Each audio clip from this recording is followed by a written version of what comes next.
negative, some people too negative. Probably that's it. Which will be good. I love your story. You're talking about like the guy that worked. I did.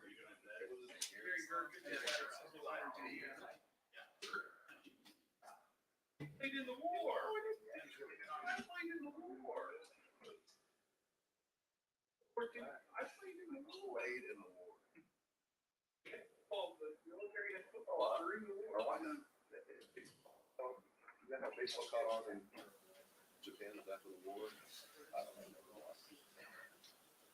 know.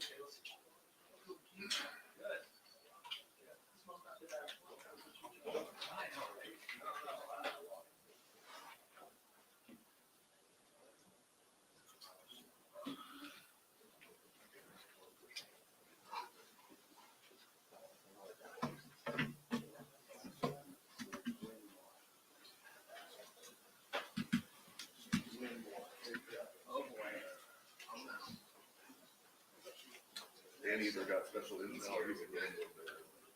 See, if you energize the batteries in there.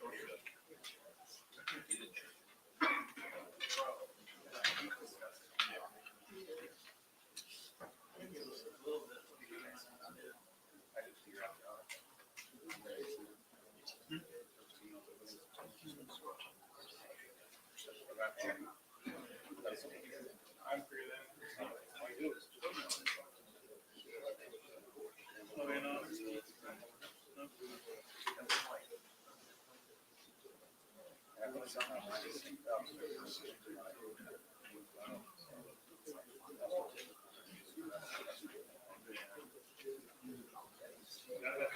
It was also funny how you just sit there not saying anything.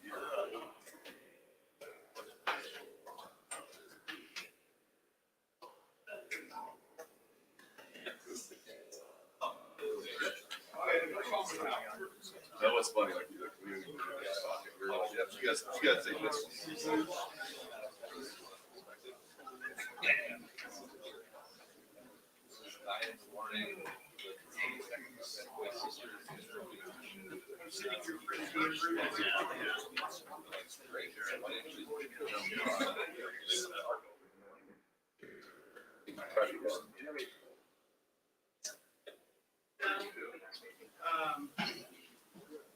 It's processed, put it into the system.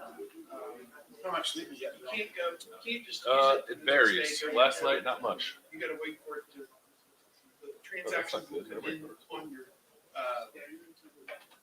on your expensive. Something turn right? It's not just right from the car. Yeah, some nights it's You like still have to turn it in. if it's 5, some nights You have to wait several days and use the card for the expenses to register in the system. Yeah, I didn't do that. All my reports were screwed up. What's that? So I had to go back and return it, which no one tells you that. So I can talk to you guys about it. Yeah. And then I can show you what I'm talking about. Like the trip we took to Illinois, it's probably now safe after we name, you go in there and do it. Because all of the charges fall into the account. Well, you still gotta write your stats, you still gotta get check. Why, like a hotel bill, you still gotta show that. Yeah. You were, so Well- like I said, why that's you book a flight, now we can really work. Yeah, that is a little bad. Yeah, we went to the Punta Cana. Yeah. Just because of work stuff. See, there he is. You should name him Steph. Hey, Irving. What's up, Irving? What's up, man? Good. What's up, Coach Saban? Now the press conference can start.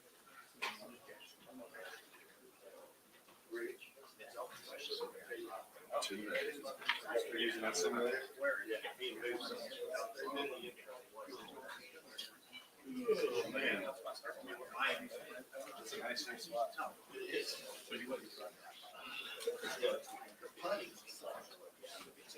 That's everything. Hey.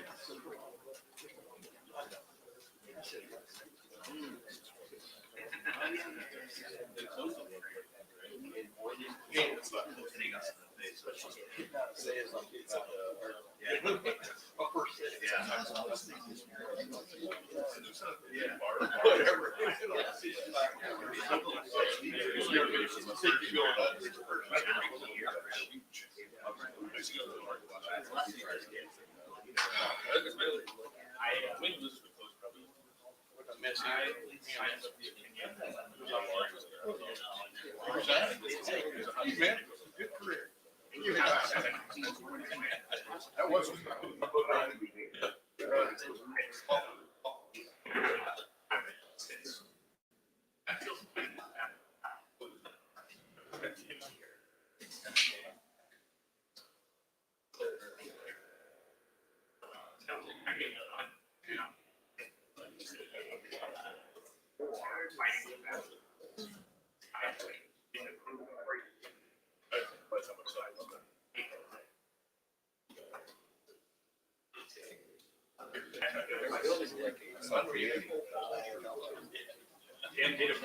Somebody send it back. I forget what they call it. It's basically sent it back. Yeah. So finally yesterday, I sent an email back. This has been resolved, but not just put it in the comments section.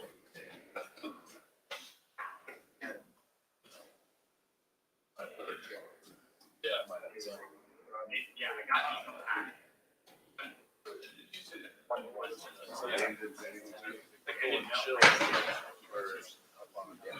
Yes, you got it right. I think there's still one tennis court in there, but the rest are all pickleball courts. Really? Pickle and chill. You know what I saw? Pickle and chill. Well, however you want to chill, I don't, that's up to you. Speaking of pickleball, I'm just reading through the Canyon, Saturday.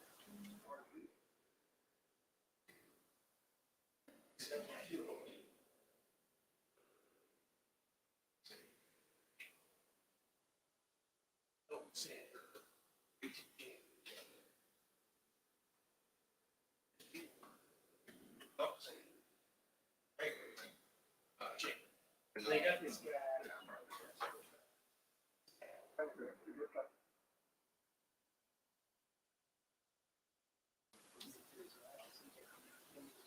Then he had to modify it. And the whole production sometimes would come on below and shit like that. And then you went out and crashed. That's. Especially the modified. This one guy had a modified, he had like a dryer motor. It was a vacuum cleaner motor. And then when it hit go, it went backwards. Because I gotta make that adjustment. The best part about that is I know you did watch. I did. It was compelling. That you watched it. No, just going, windows. You know what I mean? It's like that chase thing they got. International chase thing. White guys can get fit. Sports they get done.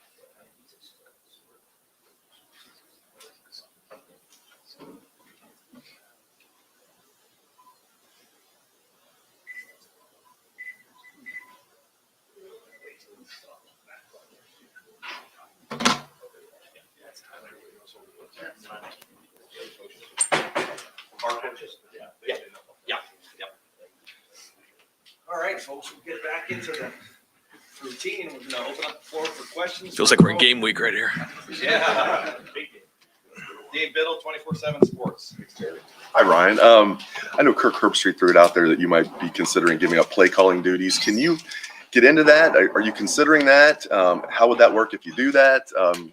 I know a lot to unpack there. Yeah.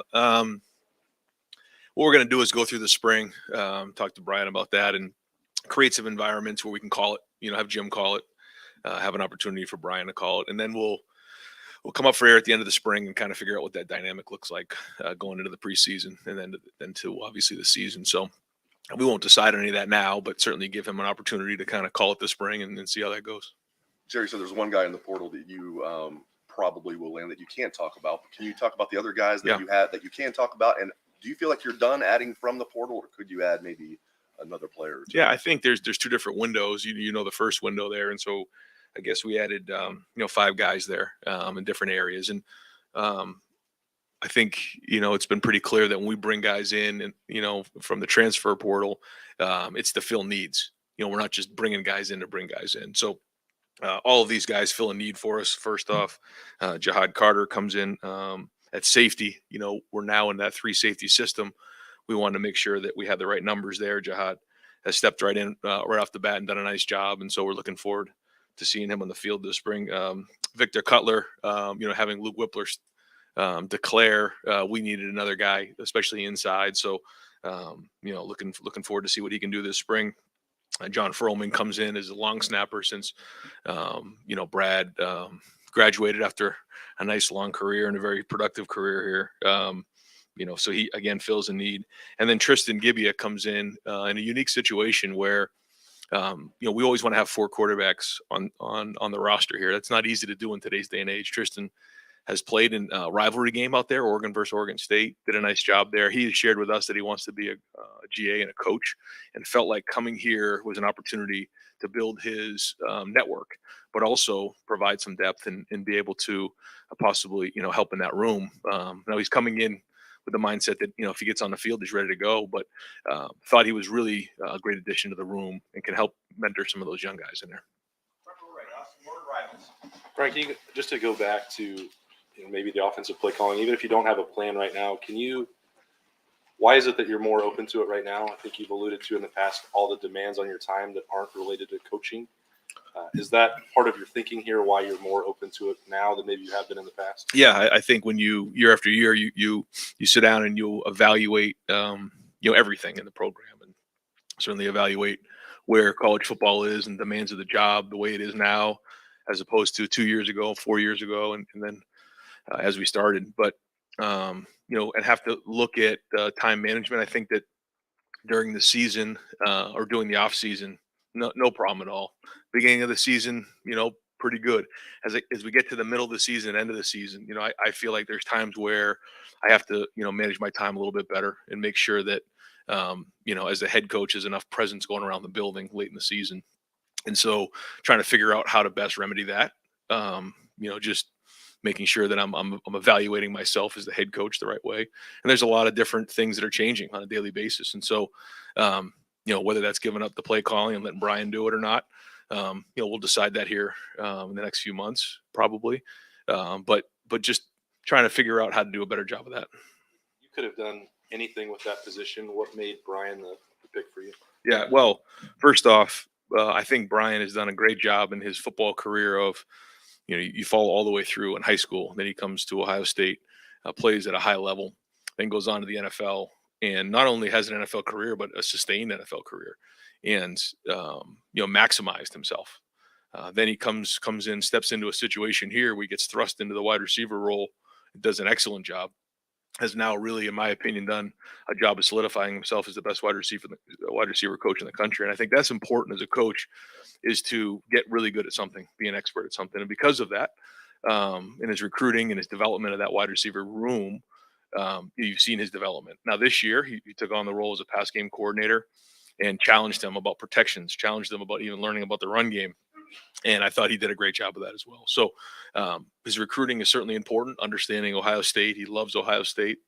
He's going to, be able to now recruit the whole entire offensive, room and recruiting class, but also just, his knowledge of offensive football is excellent. And now he's got an opportunity to take that next step in his progression. I think that's natural for him. But I also feel comfortable because I think we have a good staff in there. I think Justin Fry, as the run game coordinator, will do an excellent job in there. And that's a very important job, to be able to put together run game, put together the protections, and tie those two things together. So I know with the two of those guys, and I'm also still going to be very much involved with it. You know, I'm going to be in there every day, and we'll figure out how that shakes out. But we're going to have to replace Kevin, and Kevin was very strong in that area. But you know, I think Justin Fry's got an opportunity to be the best O-line coach in America. You can see what he did this year in his development. So, and then the rest of that room is really strong. So I think that's where, you know, I felt comfortable and I felt like it was the right progression for Brian.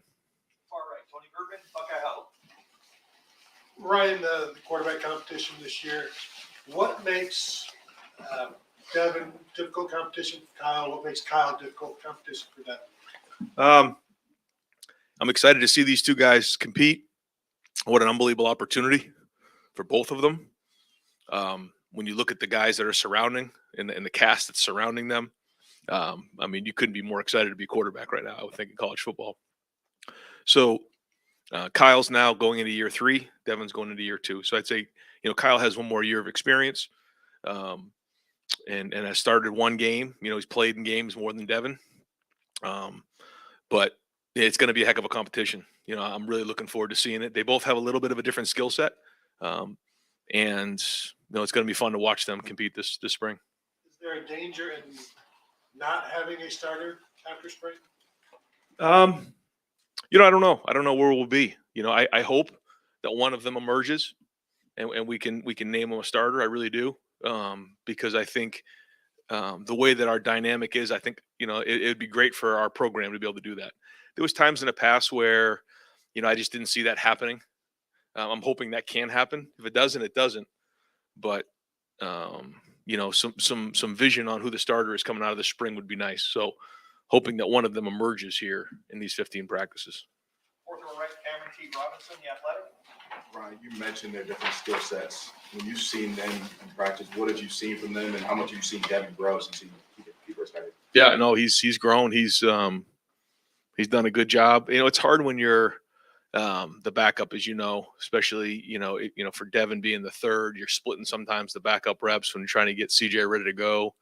The good news for both of them was in the bowl practice. There was a few days, I think CJ was down for a day. Then he went to the Heisman for a couple of days. So those guys were able to step up and we had some really competitive practices in there. We were actually able to see those guys compete and it was good to see. And I think at the end of the day, you know, both of them do, you know, things a little bit different, you know, in their skill sets, but the guy who's the leader, there's a lot of different ways to do it and is competitively tough is going to ultimately win the job. You mentioned Kyle going into his third year. How have you seen him handle that backup role now going for his first 2 years?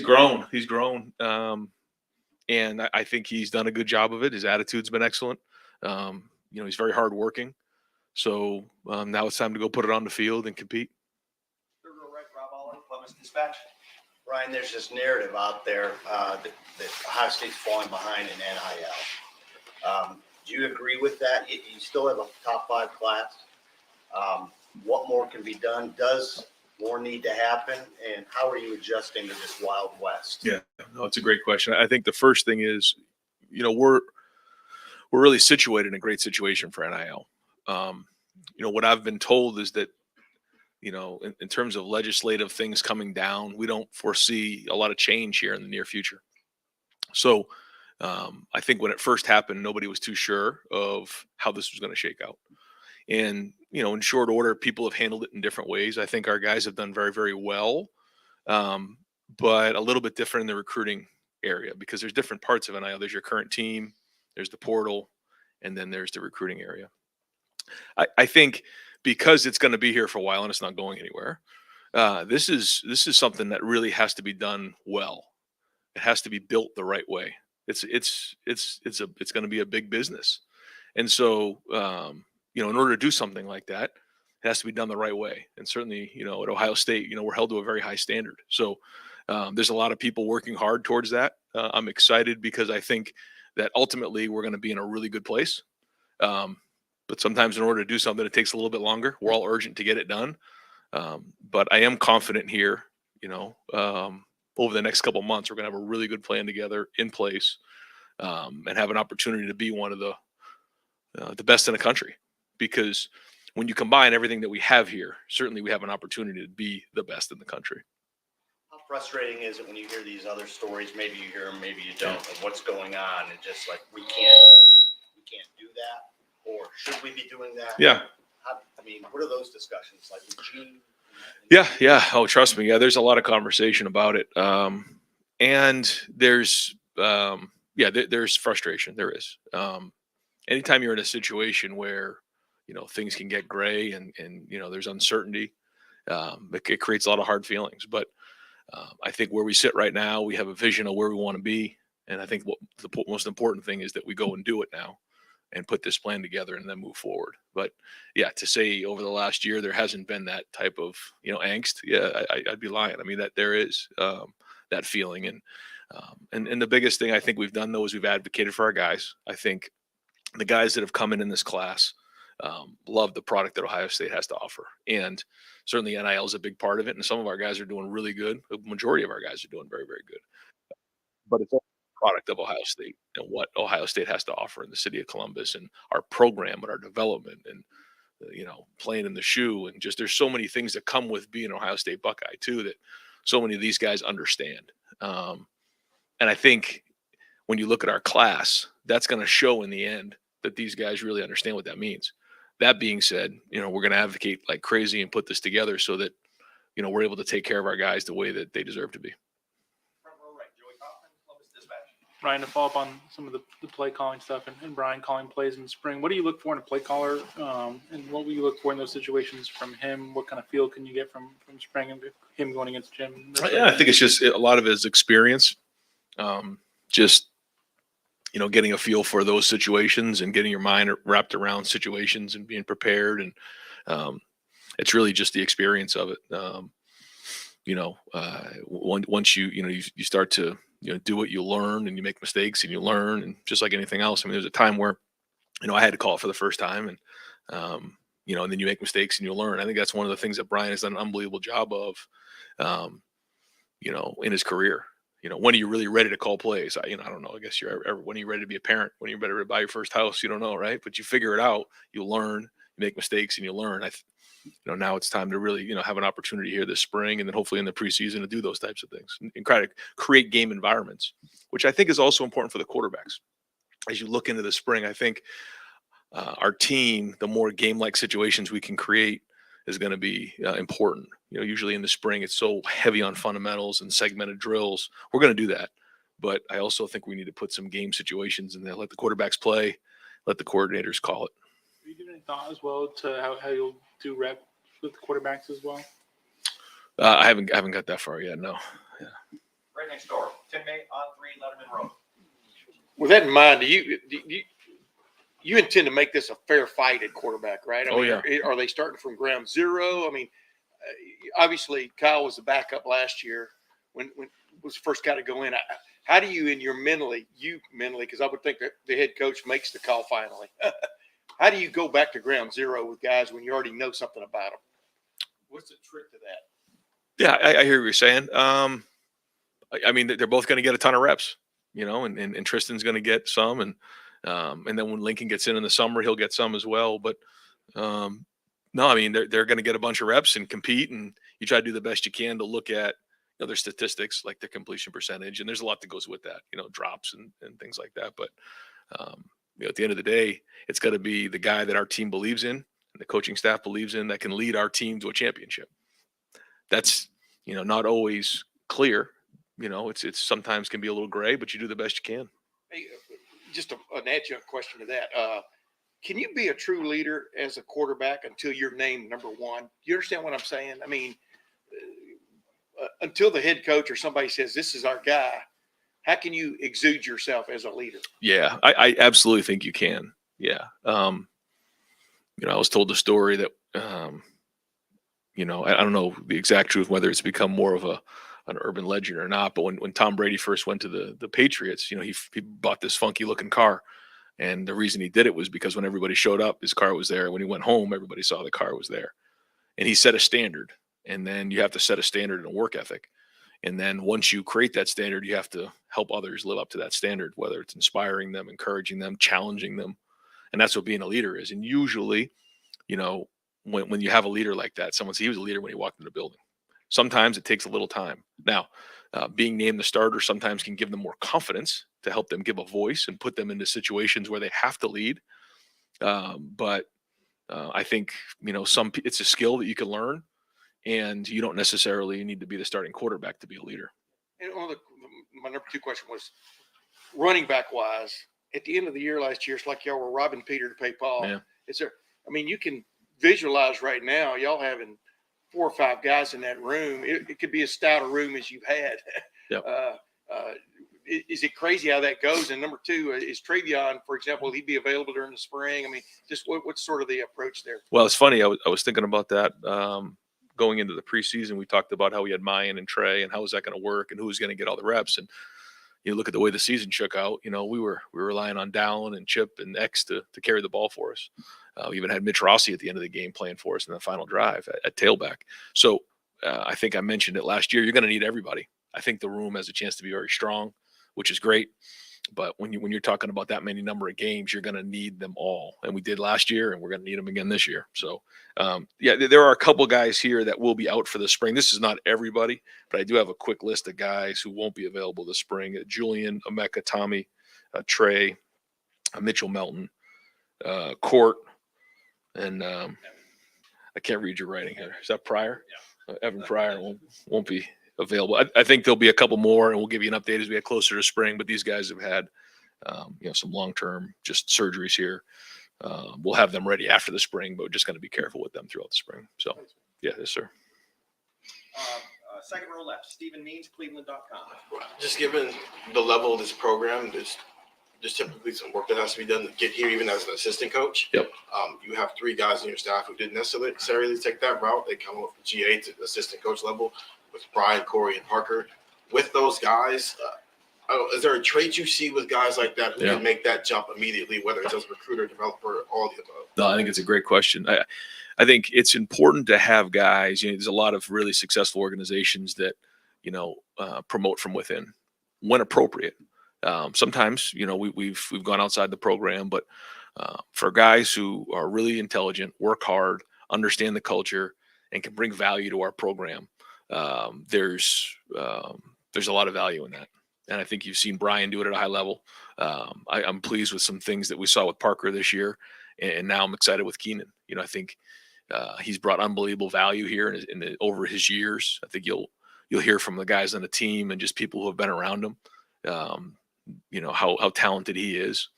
And so I don't necessarily think you have to go outside and then come back. So, I felt like that a little bit when I was younger. Like I have to leave to now get hired to come back. Well, what's the difference? Well, if those guys are qualified, then, they understand our culture, then there's a seamless transition. Then I think it's important to do that. Now, there's times where that doesn't fit, but I felt like it was the right thing to do with all 3 of those guys. You said for Tristan, part of the reason he's here is because he wants to be a coach. And yes. As a 4th guy, it's probably easier to learn that from a place that's developing quarterbacks like that.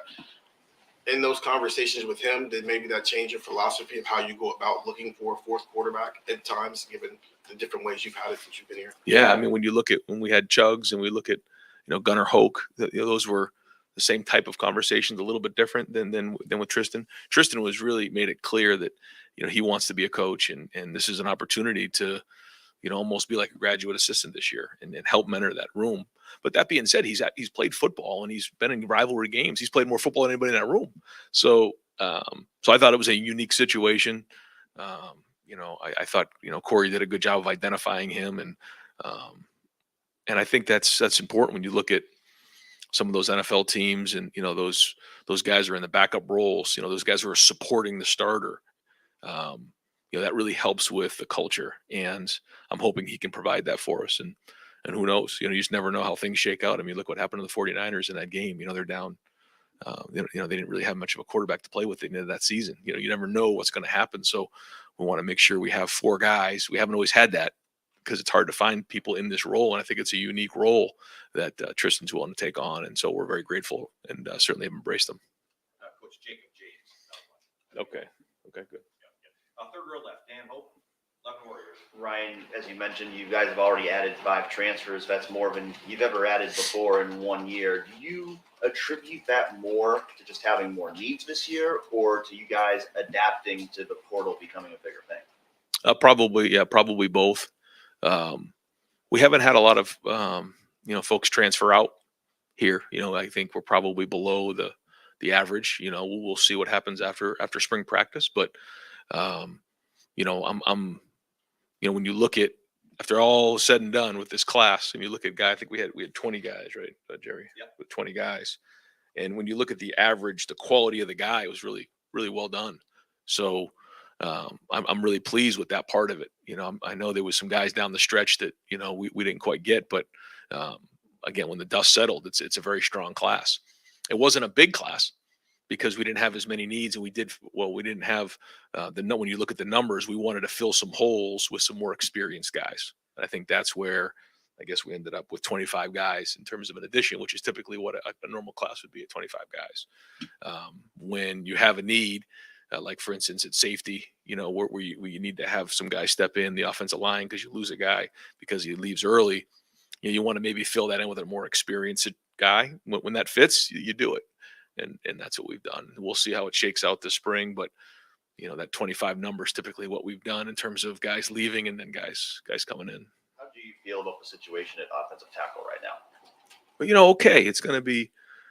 I won't get into kind of what we're thinking and where we're projecting it. We're going to move a couple guys around and take a look at some different things and see how that goes this spring. We'll make some hard decisions as we get closer to spring, and we'll talk about that. We'll share that with you guys. But hoping that some of these guys really step up. Certainly, Josh Fryer's got a big challenge ahead of him. I'll get into kind of some of the other movement, but I think we have a chance to have a good offensive line. And certainly we've added Vic, and if we feel like we have to add somebody else, I guess we will. Right now, we're going to go into the spring with the guys we have, see how we go, see how things go, evaluate it, and then come up for air at the end of the spring. One more from me. Tyler Friday, Paulie, and Teote, neither of them have announced what they're doing. Are you expecting either of them back, or are they both moving Who on? was the first one? Tyler Friday, Paulie, and Teote. Yeah, no. They're both moving on. Second round right. Doug Landry's Cleveland.com. Was there any chance that CJ Stroud was going to stay? No, I won't speak for CJ, but I know that there was a lot of back and forth for him, and I know that there was a he loves his teammates and he loves Ohio State, and he took a long time to try to balance it out to figure out the positives and the negatives and all those types of things. And I'm excited for his future. I'm excited to see how this thing shakes out the next couple of months and what's the next step for him. But you'll have to ask him, but I'm sure making that decision wasn't easy. He took about as much time as he could and was really thoughtful in the process. And I thought it was very thorough. Was there ever a chance? Did you think he might stay? Was there a time when you thought, oh my gosh? I mean, I was hoping, yeah. Yeah, I was hoping. We've talked about the turf and the field here at times during the year. I think the Tennessee Titans have a similar turf to what you guys have, and they are changing their turf for next year. Are there any ongoing discussions? Do you have a view on the turf that you play and practice on right now at Ohio State? No, I know that there was a point where there was some questions, but after that, I don't recognize any issues that we've had with it. It seems to be good. It seems like the guys like it, but I guess now's a good time to look into that, and I'll look into that. And if I have more information, I'll let you know. But Jackson Smith and Jigba, maybe Jordan Hancock, maybe a few others. It felt like you maybe had some guys who had some lingering soft tissue stuff this year. Is there anything that you guys are double checking, evaluating with your training, your medical staff, anything? Do you have any things you want to check into with that? No. I feel very strong about our doctors and sports medicine. And I think that those were two similar situations, but also unique to themselves. Again, without getting too many details of how that all went with Jackson in that game, you can see how awkward that was. And that was, again, I'm not a doctor, but it had to do with the hit itself as opposed to running. And that had created its own set of issues. And I know he tried several times to come, and then they said, at this point, the best thing to do is just shut it down. And that was hard for him to do. I know that there's been a lot of speculation about, him being able to play towards the end, but he was told to shut it down. And so that was hard for him, and got a lot of respect for Jackson. Jordan fought to come back, and now he's got to get really strong in the off season and really go. But no, I mean, I think our guys have handled it really well. I think we have some of the best in the country. There's just some things like this that happen along the way, and You try to do the best you can, but overall, I think we've done as good as anybody over the past few years. I just want to clarify something you said about the play calling discussion. We know there's like the NIL stuff and all these outside things that take time from coaches, but you're talking about middle end of the year. Is a lot of your consideration sort of like making sure you're the culture coach, you're meeting with guys, you're spreading that message? Is that as much your consideration as anything that you want time for that? Yes. Yeah, I think that's it. You just have to, every year you take a look at it and you figure out how can I get better. And I think that that's something that I'd like to be able to do more and be stronger at the end of the season.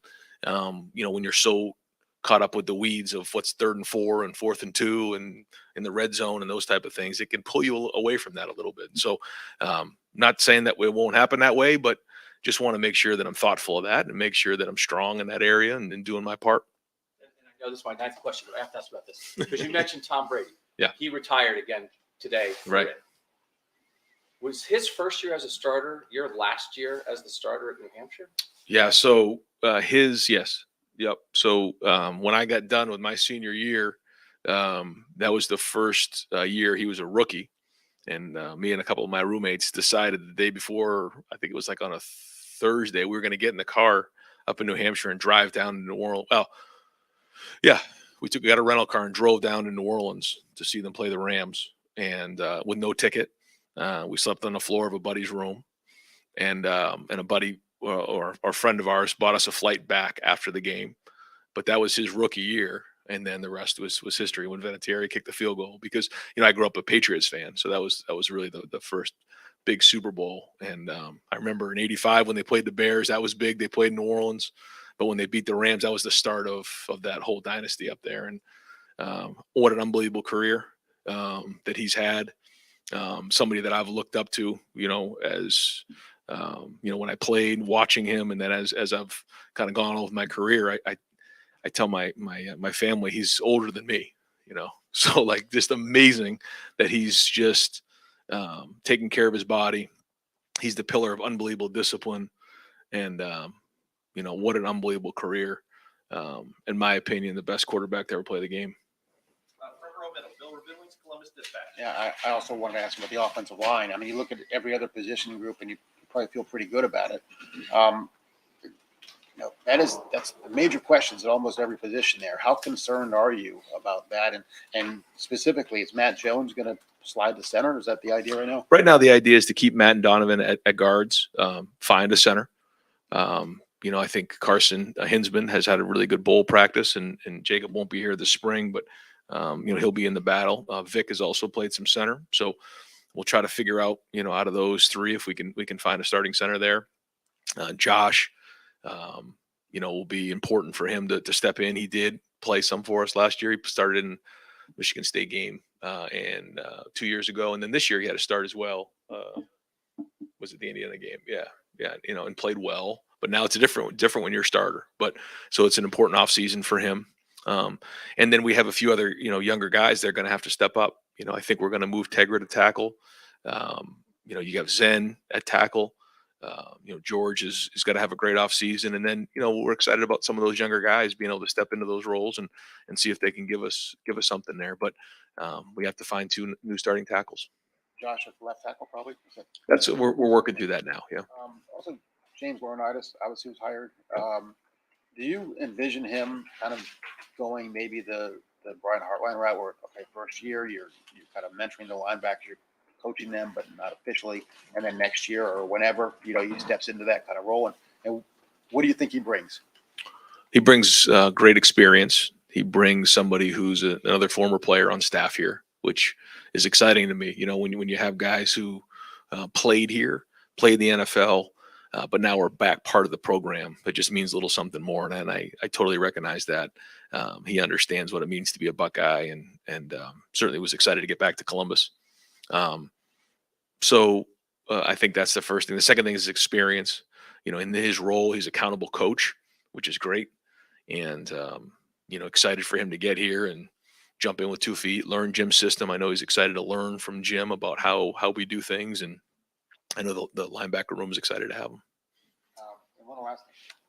Have you gotten over, how close you guys came is that something that's going to stay with you for forever? Yeah, of course. I mean, every year you look back on situations and, a play here, a play there, and, you could be national champs, certainly that does, it's not going to go away, but at the same time, you can't let it, dominate your mind. You got to move forward. Life's going on. But yeah, I mean, when you get that close like that, it hurts, it stings, and, time does heal all wounds, but it's going to take a while. Second row right, Bill Landis, Rivals. Right. How much did Luke declaring for the NFL catch you guys off guard and drastically alter what you thought your plans were going to be for this year? Yeah. We were hoping that Luke would not declare, but he did, and wish him nothing but the best of luck. And he'll be a very good pro. He did play a lot of football here, but it's not normal to lose two guys after 3 years. But both of them are very talented, and certainly Parrish should be a top 10 pick, and hopefully Luke can get drafted, early on. But yeah, that one we didn't really, certainly expect. So, we have to be able to adapt, and that was part of, bringing in Vic and, figuring out what that's going to look like. Just thinking about some of those guys, like, potentially Donovan, Vic, Tegra played guard last year. He says he's going to move the tackle. It seemed like a lot of guys who could conceivably kind of play anywhere along the offensive line. How much mixing and matching do you think you might do throughout the spring to try to find that right five? Even if it means like playing a guy, I don't know, 3 different positions in one practice or something. Yeah. We want to make sure that we get somebody good at playing one position, and then go from there. But that being said, sometimes you don't know what you have until you move guys around, and you have these 3 freshmen in here as well that came at mid-year for a reason. So it'll be fun to watch them compete for the first time, and that's. Justin will be kind of trying to figure that part of it out. What is the right combination and right mix of guys? Because each position requires a certain amount of skill set, with the center, the guards, the tackles, there's a little bit different there. But, sometimes you don't know what you have until you move somebody there. Deep center, Justin Holbrook, WCMH. What do you need to see from Kyle or Devin to help the offensive line along, gain confidence and gain experience without having that experience from all of them? I mean, there's a lot there. I think the first thing is the leadership and the confidence. I think when you identify the most successful quarterbacks in NFL right now and then in college football, I think all of them can extend and help the offensive line by creating plays. I mean, you just watch these games on Sunday here as we head into the playoffs and into the Super Bowl. These guys can all move. They can create. And I think when you have a young offensive line, that's a great way to be able to help them. What are you trying to do for both of those quarterbacks to allow them that freedom to create when they're trying to, fight for this spot and show you what they've got? Well, I think you have to put them in game situations, to be in a 7-on-7, 3 and a hitch and throw it. Now, that's good. You have to learn how to do that, but we also have to let them compete and go play in the game. Because again, the more you watch the high level, like I think when you watch CJ playing that Georgia game, man, he made some plays with his feet. He extended, he competed his tail off, and that's winning football. And so we have to create those environments for them this spring and then into the preseason. Right next door, Spencer Holbrook, Letterman Row. Ryan, you've been asked a lot about the offensive line so far, but what do you need to see from those guys that you listed, whether it's Carson, whether it's Josh, in the spring and during the winter that makes you think that we won't have to go to the floor one day and try to find their body? I think the first thing when you're talking about offensive line is you got to be tough. I think about the guys that we've had here in the past. The best ones have been tough, physically, mentally, emotionally. Because you think about the offensive line, I mean that's a thankless job, and there's no ball over there. They just sit over there in the corner and just bang against each other all day. That's what it is. You have to be tough. You have to be smart. You have to know what you're doing. If you don't know what you're doing, then how the heck can you do your job? So you have to be tough. You have to be smart and know what you're doing. And then you also have to have the skill set to be able to do it and fail and learn and grow. Sometimes, again, when you look at the guys who end up making it in the NFL or guys who make it at the highest level of college football, it isn't just because they're super talented. It's because they've failed, they've learned, they've found different tricks of the trade, but ultimately they're tough and they're smart. So, all those things tie in to the consistency that we're looking for. You said in the past that you guys weren't very aggressive in the transfer portal. You just added, you got 2 guys from the secondary coming in. It seems like you're willing to be a little more aggressive. Do you guys feel yourselves doing that a little bit? And is that a gradual ramp up to maybe trying to be more aggressive as time goes on and learning how to navigate the portal more each year? I think there's been times where there's been, prospects available in the portal that, we didn't feel it was appropriate just to bring in another guy. What we've done is we filled holes. When you look at Justin and Trey and Jonah and, Noah Ruggles, I mean, these have been situations where we've had a hole and we've addressed that issue. My concern is that when you start bringing in too many guys just to bring new guys in from different programs, the culture in that locker room can start to get affected. And I'm very sensitive to that. I'm sensitive to the guys that we have that have put a lot of work into the program. Our off-season program is the backbone of our program. And so just to start throwing guys in like that, I think that's a little risky for us. Everybody does their business differently, but I want to make sure that we keep that solid. CJ and James, both on staff now, former players who have been here and done everything that Ohio State is supposed to do. Do you think that kind of helps with the culture when you're in the world of transfer portal and all this? How important is it to have guys who have been here and been in those wars that can kind of relay that culture when you're trying to keep it amid all the things that are going on? Yeah, I think it's exciting. When James was added, Jerry reminded me that I think we have 6 former players now part of the program, and Tim Walton, who played here, and Hart and James, Owen Fankhauser, Devin Jordan. So like you said, CJ Barnett. These are guys who understand what it means to be a player here, and to your point, I think that absolutely matters. I just think, whether it's a recruit and their family or whether it's a player, they've been there before and they understand what that means and what it means to be a Buckeye. And I know for me to have those guys part of this thing is really important. So I think it does make a difference. Guys, we're not going to be able to get through everyone. We've got just time for a couple more. Jeremy Birmingham, Rivals. Despite having 3 teams that finish in the top 10 in the final polls this year, the Big Ten, depending on who you look at, will have 2 5-star signees in the class of 2023. Both of them are wide receivers here. A lot of people, I think, assume a lot of that's NIL related around the country. Could you have that sort of on-field success you expect recruiting success? Is there any conversation league-wide around how to fix what's going on, or are you guys just dialed in exclusively on we need to fix this year first? Well, I think we had a meeting yesterday. We're going to have some meetings in Chicago in a couple weeks. I think it's maybe President's Day, and then that next Tuesday we'll all be flying to Chicago to talk about all of these type of subjects. And so, yeah, it's kind of unique to everybody. I think sometimes when you can sit in a room with a bunch of guys from the conference and start to talk about what we're seeing, then certainly in shared practices that can help. But I also think NIL is a little bit unique to each institution and coming up with their plan. So, I'm looking forward to figuring out what that looks like and having those conversations, everybody in the conference. But I do think it's a little bit more unique to each university. How much does that conversation shape the way you guys are viewing 24, 25 classes? Ohio is always obviously important, but it seems like there's been an added emphasis on it in the last couple weeks. Is that relative? Is that related to NIL, or is it just Ohio has better players than they've had in the last 5 years? A little bit of both. I think we have really good prospects in the state. And I also think that, it matters to have guys from the state of Ohio now more than ever. But I'm excited about this next class. I think that we have an opportunity to sign a really good class. So we just have to make sure everything's in place to make sure that we can go do that. That's the bottom line. So there are some really good players in the state of Ohio this year, though, which is really exciting. And, that certainly makes a big difference for us.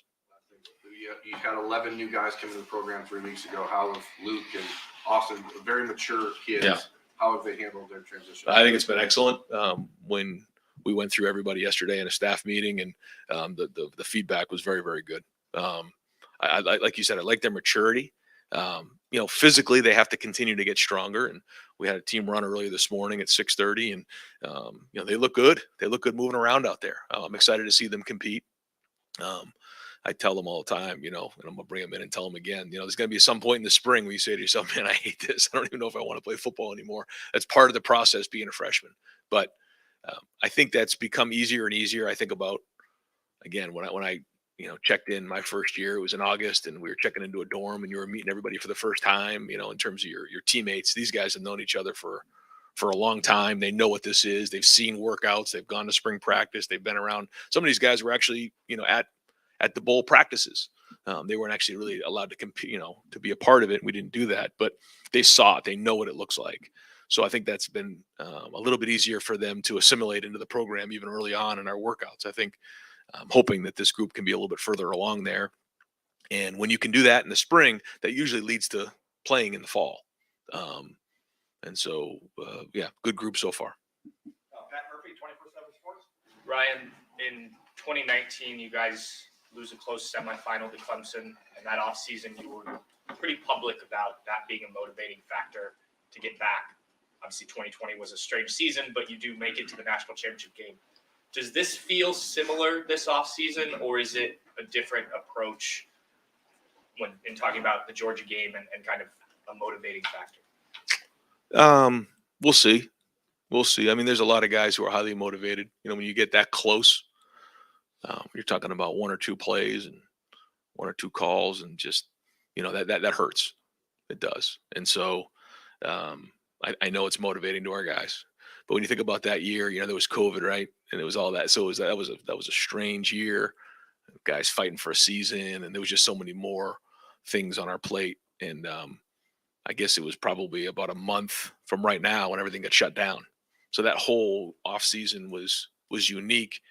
But I think that they were individually motivated during that time when we weren't together, where they were working at home. And I just think about Josh Myers and Justin and some of those guys just being able to work. We'll see how this team comes together. We're still in the early stages of it. We got mat drills coming up here in the next couple of weeks, so excited about that. But yeah, when you get that close and when you don't win the rivalry game, those things, yeah, I mean they sting, and certainly they wake you up in the morning. James Laurinaitis was here doing radio, Big Ten. Why was this offseason when you decided to bring him in? Was it just the experience at Notre Dame, or was there more to it than that? James and I had spoken a couple of times, and I think one of the things when you have a former player, it's like, do you really want to get into coaching? Are you really that crazy? And he shared that he was, and then had an opportunity to go to Notre Dame and share with me that he's still, this is what he wants to do, and so felt like the timing was right here. We've got time for just a couple more. Nathan Baird, Cleveland.com, far left. Yeah, I just wanted to clarify something. When you were talking about the NIL and you said that there's a difference between, I guess, the overall picture and then specifically the recruiting picture, the letter of the law, it's not supposed to be involved in the recruiting side of things. So I guess your frustration right now, is it that is happening and it isn't being interfered with or enforced or whatever, or that it is that is a reality now, and Ohio State isn't well enough poised to compete there? I think there's two things. I think one, there's just the different, you have the team, your current players, and then you have talent acquisition, which is the portal and recruiting. So I think those are just different, just in general, when you're trying to identify and have conversations about NIL. I think that the frustration is just that, and I think it's for everybody across the board, no matter where you are. I think that all coaches would share the same thing. It's just that, when this get passed, there was very little guidelines. There's just a lot of, unknowns of, what can and can't be done, and what, certain people are offering to players, and just things like that. Now, again, whether it's, collectives or businesses or things like that, it's hard to tell. It's hard to figure out where everything's at. And so anytime things like that happen, there's hard feelings and frustration. That being said, we can start to see the dust settling here. We're starting to figure out, what's going on out there, what the market is, what it all looks like. And so, again, I feel confident that we're going to have a good plan here in the next couple months. And excited about that, because it's going to be important, especially for our current team, but also for, the class of 24. There's been a lot of rumors out there in recent weeks, months about players or programs trying to poach other players. And as you're saying, sometimes that's maybe entities tangential to the programs, not the programs themselves. Ohio State players said that was going on. Do you feel like that is happening more now? And is that also sort of one of the gray areas that you now have to kind of wade into because of the new reality? Yeah, I mean, it's illegal to do, and so if people are doing it and it's not being enforced, yeah, that creates hard feelings for sure. Whether it's being done now more than in the past, I'm not sure, but yeah, anytime you're going down the road of things that are illegal that aren't being enforced, yeah, that can create frustration. Steve Hellwagon, 24/7 Sports. Yeah, Coach, I want to ask about conversations with Jim Knowles. There were a lot of great advances made, it seemed, on defense, but then in your biggest games, there were a lot of breakdowns. And you had leads against Michigan and Georgia, and John Cooper, who was a coach here, he had a comment, you want to gamble, but you want to gamble with my chips. I mean, were there some unnecessary gambles taken in those games that he talks about giving up 2 or 3 big hits a game? Is that sustainable to win at the highest level? No. I mean, we can't give up big plays like that. Yeah, I mean, it's that hurt us in the last 2 games. I mean, there's no secret there. Too many big plays, and if we're going to win those games, we can't give up big plays like that. Now, was that the only problem? No, but I think Jim knows that, and that's something we got to get fixed in the offseason. And just one other thing, did you guys after the game pursue anything with anybody in terms of officiating regarding the Marvin Harrison play? What elements of targeting were not present? And I know you were concerned about his health in the moment and didn't press it with the on-field officials, but any explanation from anybody about what happened with that? Can I say something? Don't get in trouble.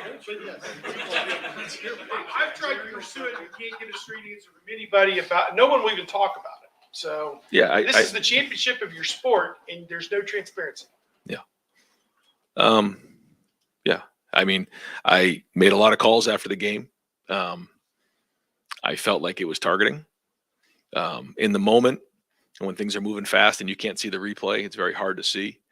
The hard thing for me is to see and understand that and have our medical staff let us know that he was knocked unconscious. And that's why we're not going to put him back in the game. Yet the flag gets picked up for targeting. I spoke with the officials in the Big Ten and, had a great conversation with Bill. I then called at the Pac-12 to find out an explanation there. The explanation that was told to me was that it wasn't forcible enough. I then asked to speak with the head of the officials, Steve Shaw. He explained to me that the hit didn't go right to Marvin's head, that it was not a force or it wasn't a shot right on his head. It was to the shoulder. I completely disagree with that, but that was the decision that was made, and those are the 2 explanations I was given. Coach, thank you. Okay, thanks. Hey, folks, we got personal foul without targeting. Absolutely. Folks, we have assistant coaches out there on the indoor now.